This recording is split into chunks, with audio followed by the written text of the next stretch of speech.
In this video, I am going to show you how to find winning TikTok shop products using Kalodata. Let's get started.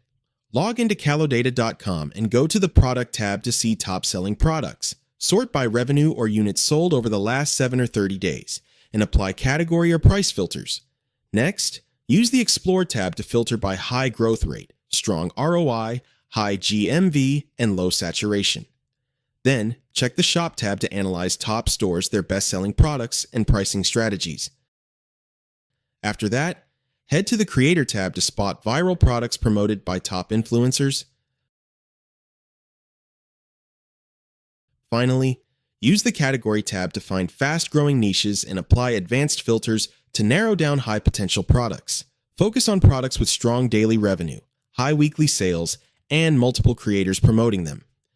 Remember, guys, you can save an extra 10% on any Kalodata plan using the coupon code VIP10.